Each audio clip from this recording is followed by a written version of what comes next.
I'd like to read one of the short stories from my book of short stories called That Stubborn Seed of Hope, published by UQP, and this story is called Strawberry Lou. I had a younger sister until I was 13. Her name was Louise, but she preferred Lou, which didn't please our mother at all. Mum said it was a boy's name and not suitable for such a sweet little girl.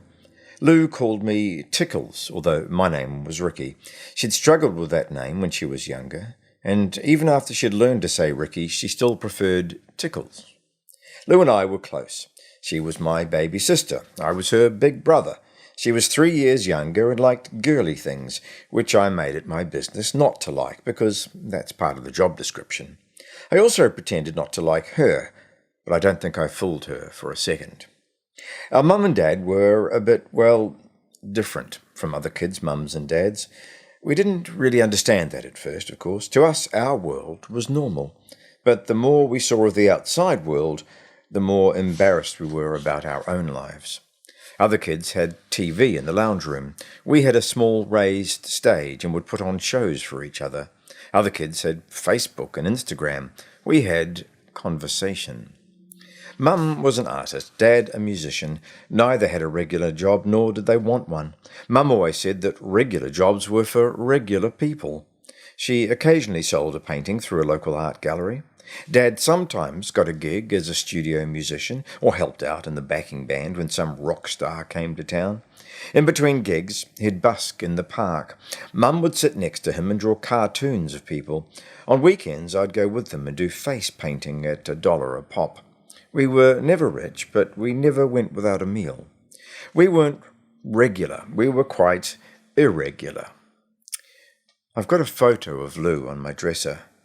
Most of the time it's just there, just part of the background, but 3 times a year it takes on special significance. And I just lie on my bed and stare at it. Those days are Christmas Day, her birthday, and the anniversary of her death. Today is one of those days. 2 years she's been gone now, and on both anniversaries I've set aside a special time for Lou, to remember her. Everybody loved Lou, and she knew how to turn on the charm. She had a smile that could light up a room, and she knew how to use it.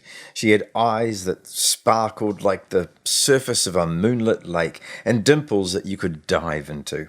She was gorgeous in that cute little sister kind of a way, although to really see it, you had to look past the birthmark. Lou was born with a large reddish-coloured birthmark that covered most of the left side of her face, from her cheekbone down to below her chin. The doctor called it a hemangioma, but most people would have called it a strawberry birthmark. You can get them treated with lasers, apparently, but that was expensive and also not recommended in case it caused scarring. Anyway, the doctor said it would probably be gone by the time she started school.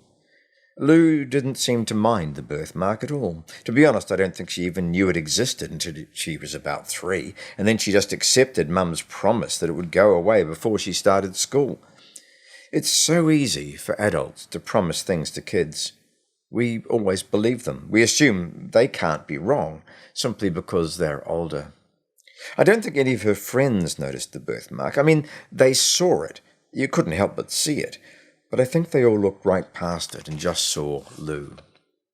Her friends were mainly kids from our apartment building or from preschool and roughly her age, so they'd known her long before she even knew that she was a bit different.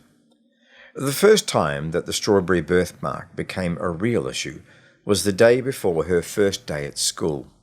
By then, Lou was starting to get a bit self-conscious about the mark, at least as far as strangers were concerned. And it hadn't faded away like the doctor promised. The doctor had changed his tune by now and was almost certain that it would be gone by the time she was 10. We might have been all right if not for Mrs. Lee's grandson. Mrs. Lee lived on the floor above us, and her grandson was visiting. We met in the foyer, where the two of them were waiting for the lift. Lou and I had been playing in the park and were about to begin our trek up the stairs. Elevators were for lazy people, according to Mum. The boy was standing by his grandmother, and they turned around when they heard us coming. I gave him a big smile, and he smiled back, but then his face dropped when he looked at Lou. "Ew," Alien skin, he said. Mrs. Lee hushed him immediately, and I whisked Lou away up the stairs, but the damage was done. Lou went to bed that night crying, and in the morning flatly refused to go to school.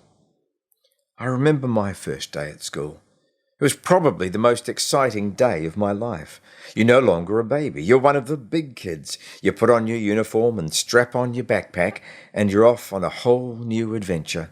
So it seemed especially sad. It seemed wrong that for Lou this special day was a nightmare. She wasn't a tantrum kid. She was always calm and happy. Placid was the word I heard Mum use when describing her to others. I looked that word up in the dictionary, and although I understood why she used it, it didn't seem quite right. Placid, to me, implied a lack of excitement, of enjoyment, and Lou was full of both. Serene would have been better. The dictionary defined it as shining, bright, and steady, which was exactly what she did. But on the morning of her first day at school, she was far from placid or serene. She threw a tantrum, and it was a real screamer. There was no way she was going to school to face all those strange kids with her blotchy red face. She wouldn't even put on her bike helmet for the taxi ride to school. We lived on St. George's Street in an old apartment above a butcher's shop. We didn't own a car, couldn't afford one. I always caught the bus to school, but by the time Mum calmed Lou down enough to get her into her uniform, it was already too late for that, so a taxi was our only option. Mum didn't like cars much. Too many accidents, she said, and most fatal accidents were caused by head injuries. So when we had to travel by car, taxi usually, we all had to wear bike helmets. They would absorb the impact of the inevitable crash and ensure our survival, protect us from brain damage at the very least. I had come to hate helmets. I cringed every time I had to put one on and prayed that nobody I knew would see me. Some taxi drivers couldn't hide their amusement when they saw us. Lou never minded, though. She wasn't old enough yet. Just driving in a car was still a novelty for her, and she hadn't learnt yet that other kids didn't have to wear helmets in a car.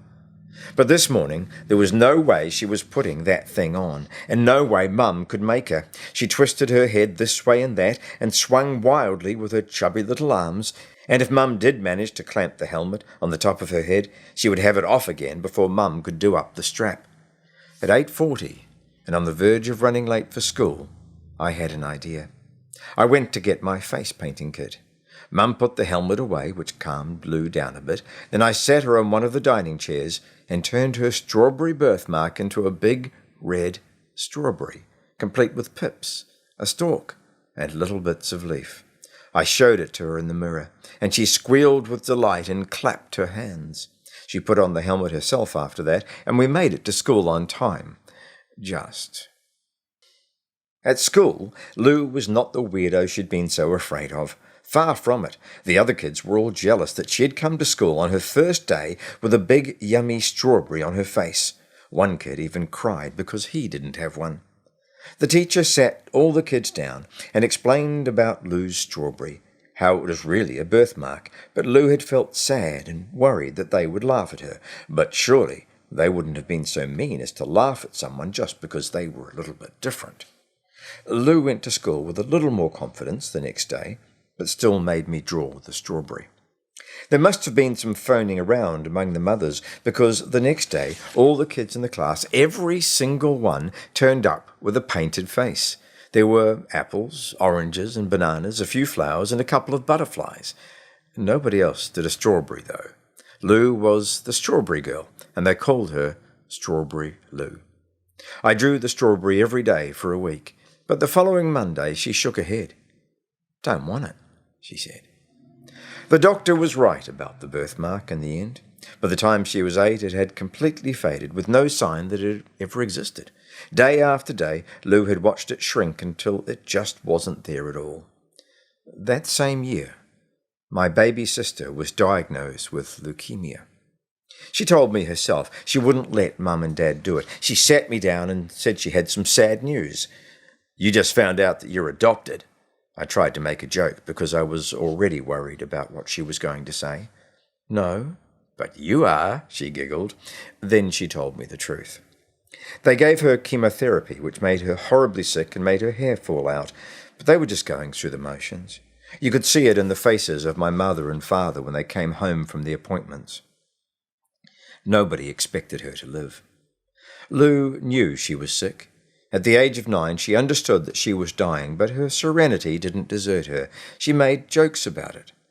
"I've got leukemia," she'd say. "It's my own disease." We all laughed and cried later when she wasn't around. It's hard to be 13 and have to face the death of someone you love, and I did love my little sister, even if I would never have admitted that to anyone. I'm sure it would have been even harder to face your own death, but Lou handled it better than I did. I wished they made helmets we could wear on our hearts. I was at school when she passed, and arrived home afterwards to an empty house. Passed. Even now I can't bring myself to say, died. Mum and Dad eventually came home from the hospital with their bravest faces on, and Mum handed me a letter addressed in Lou's careful 10-year-old handwriting. I read the letter and had to lock myself in my room for the rest of the day, so they wouldn't see me bawling my eyes out. The funeral was 4 days later, open casket, so family and friends could pay their respects. I filed past with Mum and Dad before the rest of the mourners. Lou looked placid, and this time that was the right word to use. Her arms were folded on her chest as if clutched to her heart. A pretty little blonde wig replaced the hair she had lost to the cruel chemicals. And somehow I found the strength to fulfill her final wish. The left side of her face was decorated with a bright red strawberry, complete with pips, a stalk, and little bits of leaf. She wouldn't have any problems making new friends where she was going. Strawberry Lou.